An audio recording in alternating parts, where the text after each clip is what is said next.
아멘. 벌써 오늘 말고 다음 주면 마지막 주가 되게 됩니다.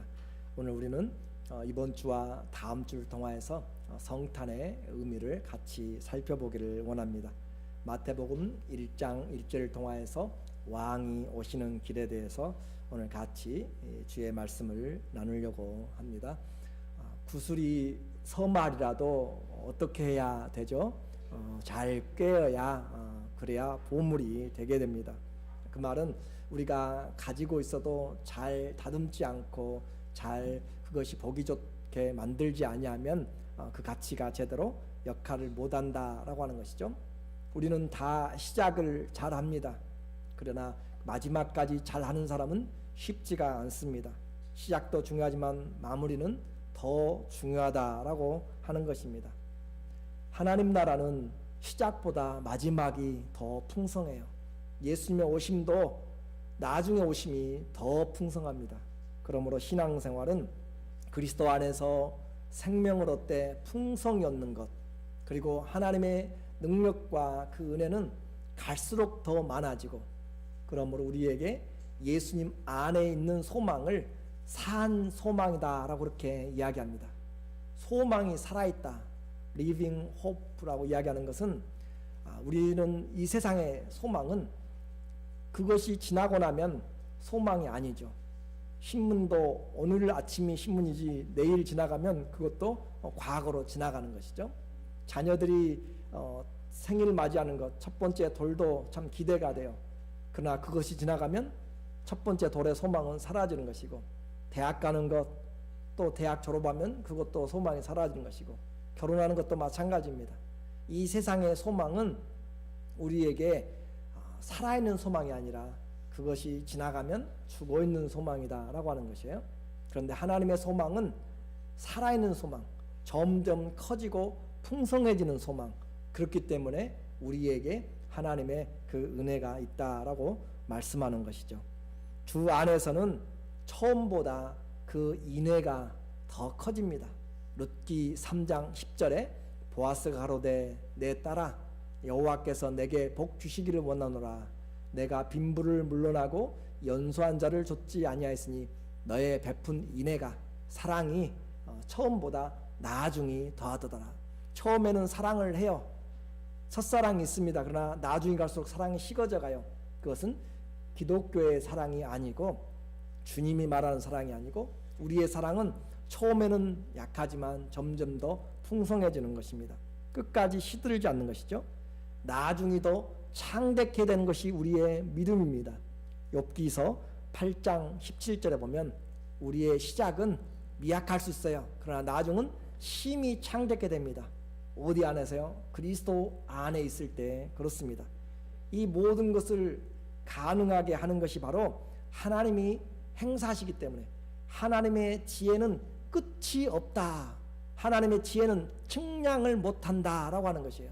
그렇기 때문에 주님이 계획하고 준비한 것은 우리의 생각과 지각을 뛰어넘어서 누가 이 세상 관원들이 알리오? 아무도 알지 못합니다. 그 하나님께서 그 일을 시작하시고 마치시기 때문에 풍성합니다. 빌립보서 1장 6절에 보면 너희 속에 착한 일을 시작하시니가 그리스도의 예수의 날까지 이루실 줄을 우리가 확신하노라. 우리 안에서 착한 일을 하나님이 시작하셨습니다. 그리고 그리스도 예수의 날까지 하나님이 반드시 이루실 것이기 때문에 오늘 우리는 하나님을 좀 다시 한번 볼 수 있는 그런 눈이 있어야 돼요. 오늘 우리는 예배 이 시간에 기도하면서도 함께 하였지만 주님이 이 땅에 오심을 통하여서 이 자리가 있는 것이죠. 주님이 오시지 않았다면, 2000년 전에 이 땅에 오시지 않았다면 우리의 예배드림도, 우리의 모든 것들이 다 의미가 없고 또 소망이 없는 것입니다. 그 주님 때문에 우리가 오늘 소망을 가지고 또 영원히 죽음 이후에 부활의 영광과 하나님 나라의 천국이라고 하는 영원한 나라에 대한 소망도 주님이 오셨기 때문에 우리 안에 가질 수 있었고, 비록 힘들고 어려워도 감사함이 넘친 줄로 믿습니다. 오늘은 그 말씀을 간단하게 좀 짧게 전하도록 할게요. 우리 주일학교에서 내려와서 함께 또 같이 찬양하고 또 바이블 암송도 하는 시간이 있기 때문에 먼저 왕이 오시는 길에서 이 세상 역사는 우리는 많은 사람들이 연구하고 공부하고 하지만 이 세상 역사는 하나님의 나라를 준비하는 것입니다. 그것을 잘 보면 분명하게 깨달을 수 있어요. 구약이 끝나고 침묵의 시간이 되었습니다. 그 구약의 시간, 천지를 창조하신 하나님이시죠. 시간을 창조하신 분이시죠. 그리고 사람들과 민족과 가정과 모든 국경과 모든 경계선들을 그렇게 말씀하시고 행하셨던 그 하나님이 말씀이 구약 말라기 선지자를 통하여서 BC 420년경에 말씀이 전파되고 끝이 왔습니다. 그리고 침묵의 기간이 흘렀습니다. 언제 다시 하나님께로부터 메시지를 받아서 말할지 우리는 알 수가 없었는데 약 450년이 지난 다음에 오늘 우리에게 하나님의 말씀이 다시 신약으로 선포되고 있습니다. 여러분이 창세기 1장 1절에 보면 태초에 하나님이 천지를 창조하시니라 라고 그렇게 이야기하면서 천지 창조의 기원을, 세상의 기원을, 인류의 기원을 그렇게 우리에게 말을 해줍니다. 그런데 이 마태복음 1장 1절을 시작하는 이 아브라함과 다윗의 자손 예수 그리스도의 세계라라고 하는 신약을 여는 그것은 그 천지 창조가 있도록 만드셨던 그 하나님에 대하여서 쓰고 있어요. 그러니까 얼마나 더 깊이가 있고 더 풍성한지 천지 창조의 기원도 우리는 알지 못하기 때문에 지금도 연구하고 있습니다. 그런데 그것을 만드신 하나님에 대한 내용을 오늘 이 마태복음 1장 1절에 쓰고 있다라고 하는 것은 구약보다 신약이 얼마나 더 풍성한지를 우리에게 단적으로 보여주고 있는 내용이다라고 하는 것이죠. 마태복음은 특별히 이스라엘을 대상으로 그렇게 먼저 쓰여졌습니다. 그리고 메시아가 다윗의 후손으로 올 것을 강조하죠.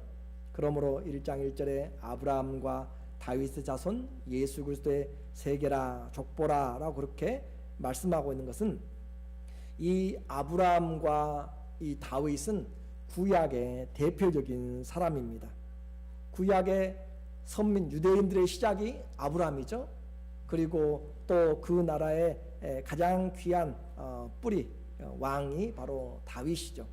그래서 그 예언된 말씀이 이루어지는 것을 우리에게 말씀하는데 이사야서 9장 7절을 한번 보시면 우리에게 그 정사와 평강의 더함이 무궁하며 또 다윗의 위에 앉아서 그 나라를 굳게 세우고 지금 이후 영원토록 공평과 정의로 그것을 보존하실 것이라 만군의 여호와의 열심히 이룰 것이다.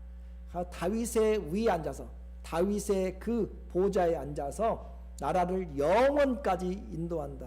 다윗의 보좌는 끊어졌습니다. 그러나 하나님이 영원토록 인도하시는데 성경의 기록이 바로 여러분이 저와 가지고 있는 성경 창세기 이 1장부터 시작해서 이 지금 우리가 보여준 데까지 이 전체가 바로 아브라함과 다윗의 후손에 관한 이야기입니다.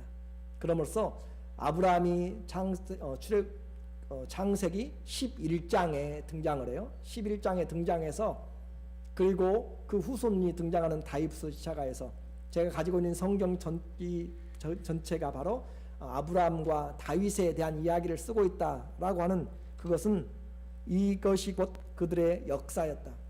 세상의 삶이 바로 이 아브라함과 다윗의 그 역사를 기록하고 있다라고 말씀합니다. 구약 전체 요약이 뭐라고요? 1장 1절이 바로 요약이다 이 말이에요. 아브라함과 다윗의 자손 예수 그리스도의 세계라라고 하는 것 제가 말씀드렸죠. 창세기 11장 중반부터 여기 전체가 다 잡고 있는 것이 아브라함에 대한 이야기와 그 후손들에 대한 이야기, 특별히 이 다윗의 후손에 대한 이야기이기 때문에 성경 구약 전체 요약이 1장 1절에 지금 한마디로 아브라함과 다윗의 자손 예수 그리스도의 세계라라고 그렇게 말씀합니다. 이것이 믿음의 역사서고 믿음의 시편 노래였고 믿음의 선지자들의 말이었습니다. 전부 다 바로 그 후손 예수 그리스도를 준비하는 시간이었죠. 로마서 1장 2절 3절에 보면 이 복음은 하나님이 선지자들로 말미암아 그의 아들에 관하여 성경에 미리 약속하신 것이라. 선지자들이 미리 약속하신 것. 그러니까 이 구약의 모든 부분이 예수 그리스도의 하나님의 아들 예수님에 대해서 미리 약속하신 것이고, 이 아들로 말하면 육신으로는 다윗의 혈통에서 나셨고, 이것이 구약의 또 역사입니다. 그럼으로써 이것을 구체적으로 보여준 것이 마태복음 족보라고 했습니다. 1장 1절에 그 아브라함과 다윗의 자손 예수 그리스도의 세계라라고 하는 것은 이것을 이것을 보면 바로 우리 성경에는 아브라함과 다윗의 자손 예수 그리스도의 세계라라고 그렇게 되어 있는데, 원래 내용을 보면은 책이다, 혈통의 책이다. 어떤 책이냐?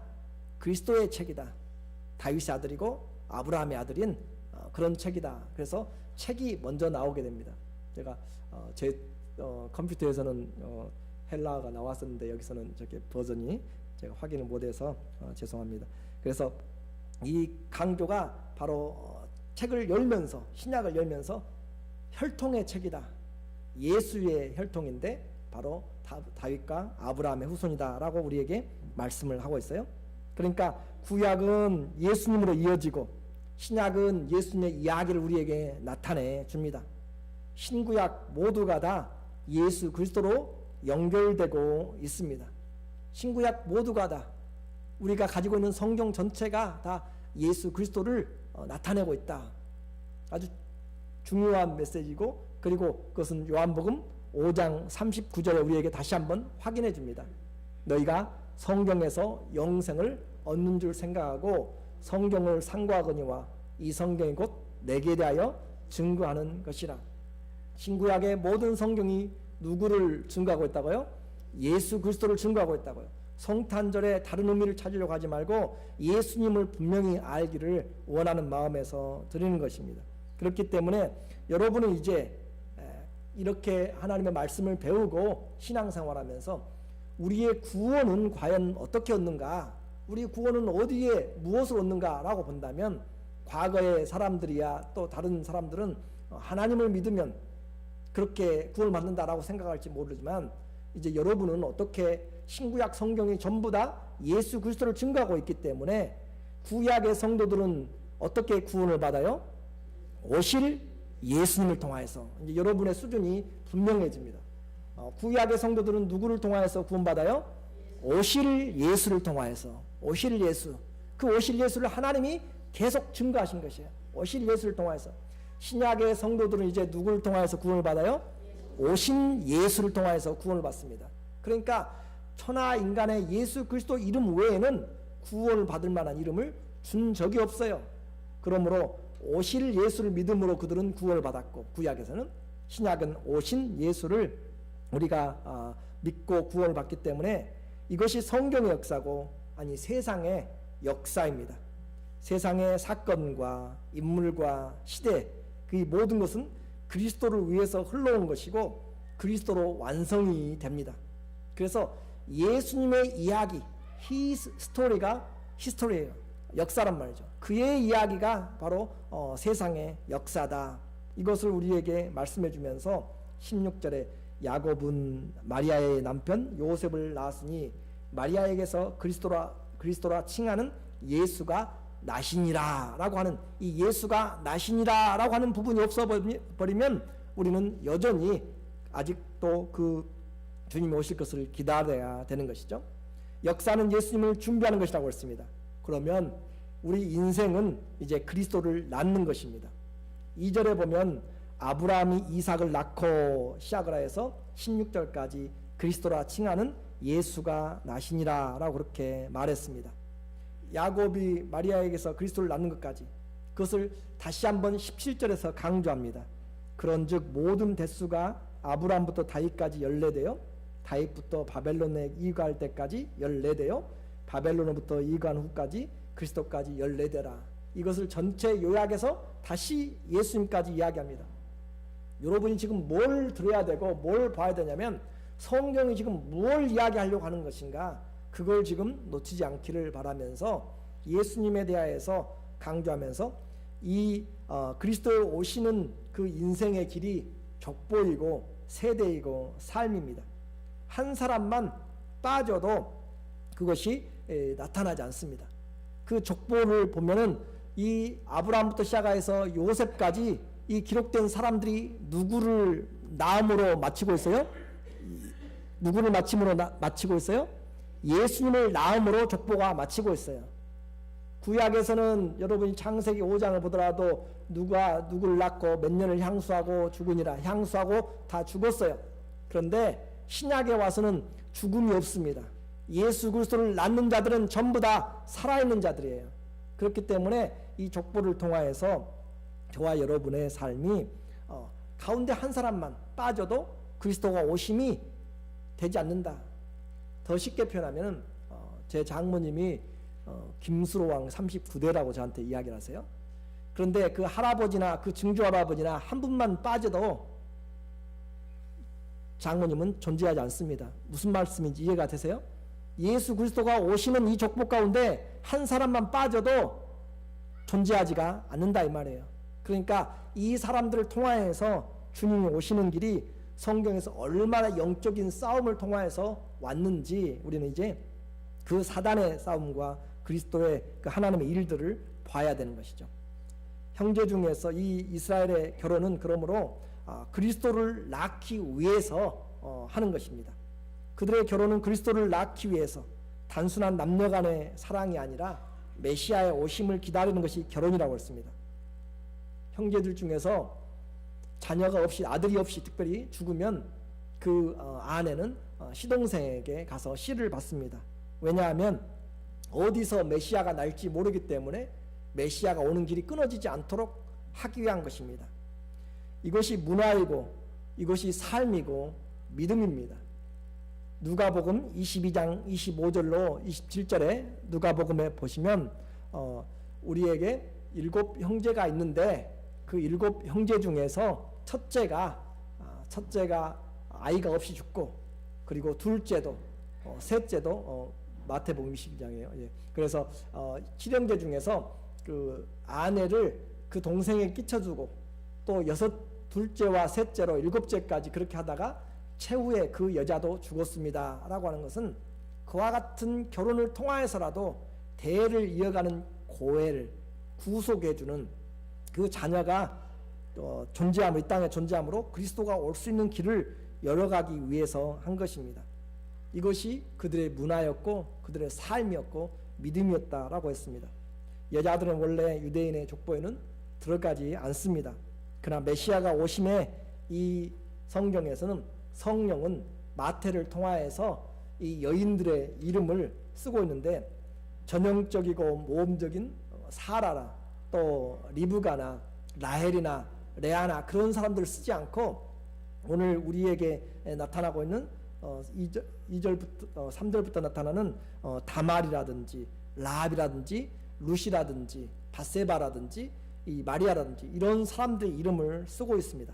5명의 이름이 쓰고 있는데 이 사람들의 이름은 아무도 족보에 들어오리라고 생각하지도 못했던 그런 사람들입니다. 가능성도 없었고 자격도 없는 사람들이죠. 그래서 이 다말이라고 하는 사람은 여러분이 객관적으로만 봐도 유다의 며느리인데 그 유다의 장남과 결혼하였고, 그러나 아들이 죽자 장남이 죽자 둘째 오난에게로 들어갔습니다.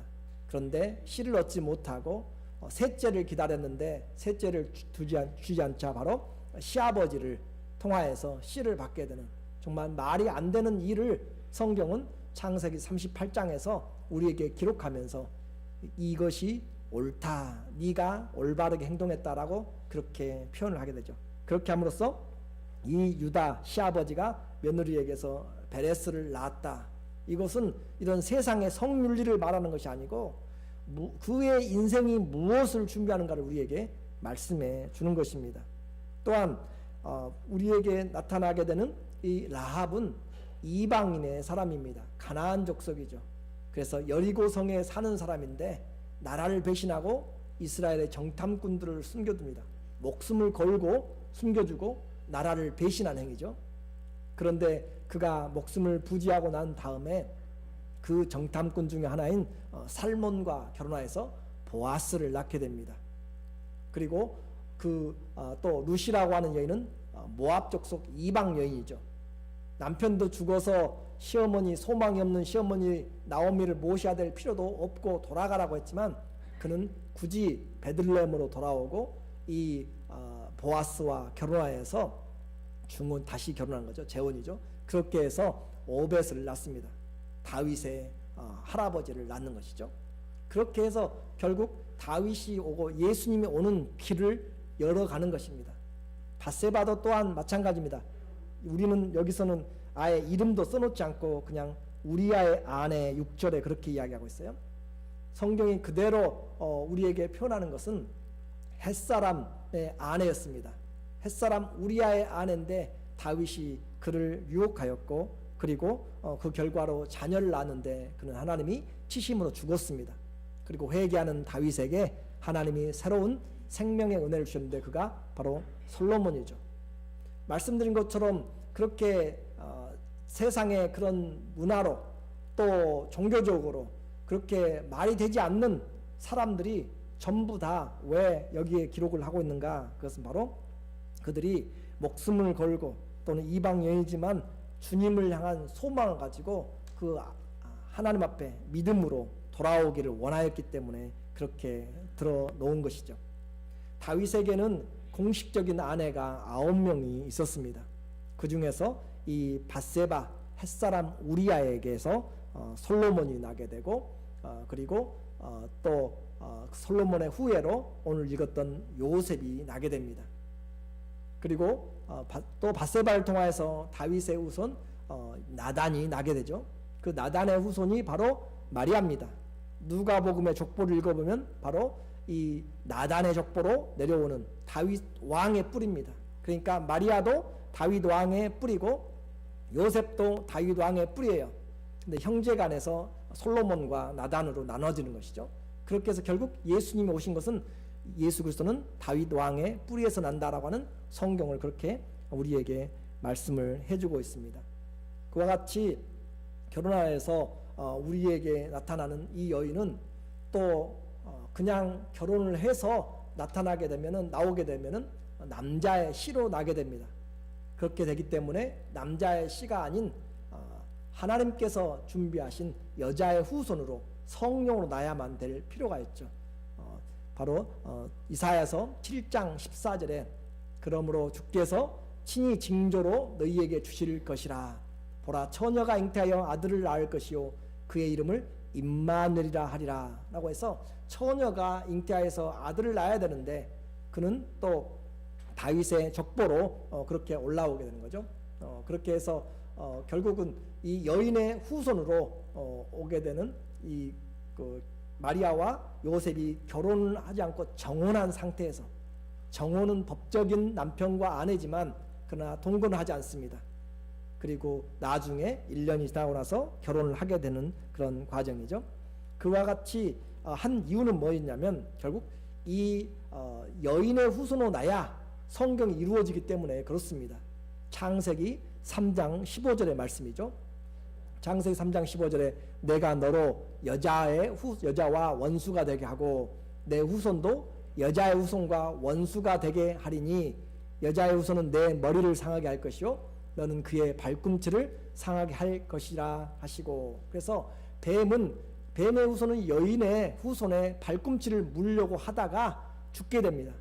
원어의 성경 보면 물지를 못하고 물려 하다가 죽게 되는 것처럼 발꿈치를 물다가 아주 그 머리를 상하게 돼서 죽게 되는 그림처럼 그와 같이 여자의 후손 오기 때문에 예수 그리스도는 남자의 혈육과 또 혈정과 또 씨로 오지 않고 성령으로 잉태하여서 여자에게서 처녀에게서 나게 되는 것이 성경이 이 창세기 3장 15절에서 말씀하는 것이고, 그 성취를 갈라디아서 4장 4절에서 이룬 것이죠. 때가 참에 하나님이 그 아들을 보내사 여자에게 나게 하시고, 그래서 여자에게 나게 하심으로 하나님이 이루셨습니다. 오늘 이제 결론적으로 말씀을 드립니다. 성경은 역사이고 메시아는 바로 약속과 믿음의 길을 따라서 우리 중에 말씀이 육신이 되어서 오셨습니다. 말씀이 육신이 되어서 오신 그분이 바로 하나님이셨죠. 요한복음 1장 14절에 말씀이 육신이 되어 우리 가운데 거하심에 우리가 그 영광을 보니 아버지의 독생자의 영광이요 은혜와 진리가 충만하더라. 성탄은 바로 하나님이신 예수 그리스도가 이 땅에 오심입니다.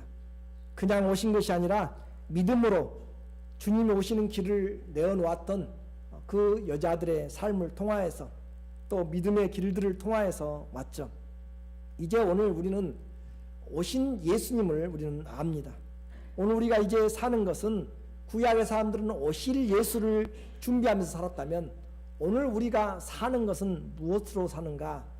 주님이 바로 내 안에 계시기 때문에, 내 안에 사시는 분이 주님이시기 때문에 이제 그 주님이 우리에게 나타남으로 주님을 나음으로 살아갑니다.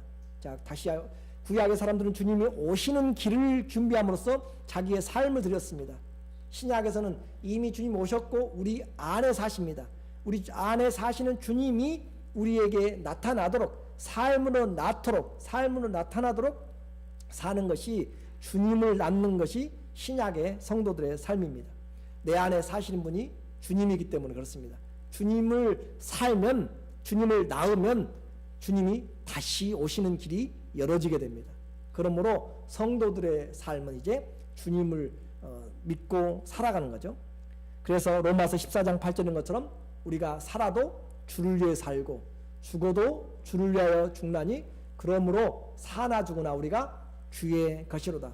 우리의 신앙의 삶은 이제 주님을 낳는 삶이고 주님이 다시 오심을 기다리는 삶입니다. 그렇게 살아갈 때 천국에 마태복음의 족보가 있을 때 우리는 바로 이 시간과 우리의 모든 사건과 모든 우리의 인생이 바로 다시 오실 주님을 기다리는 그 삶으로, 나았던 삶으로 기록이 될 것입니다. 천국 족보에 우리의 이름도 뚜렷하게 주의 다시 오심을 준비하는 그 길에 저와 여러분이 예수님이 내 안에 사셔서 살아간 자들은, 그 믿음으로 예수님을 낳은 자들은 전부 다 기록되게 될 줄로 믿습니다. 우리 모두에게 하나님께서 이러한 믿음의 역사로 충만케 하셔서 왕이 오시는 길을 다시 한번 우리 안에서 살고 주님을 낳고 주님이 오시는 길을 예비하는 삶이 되기를 주의 이름으로 축원합니다. 아멘. 기도하겠습니다.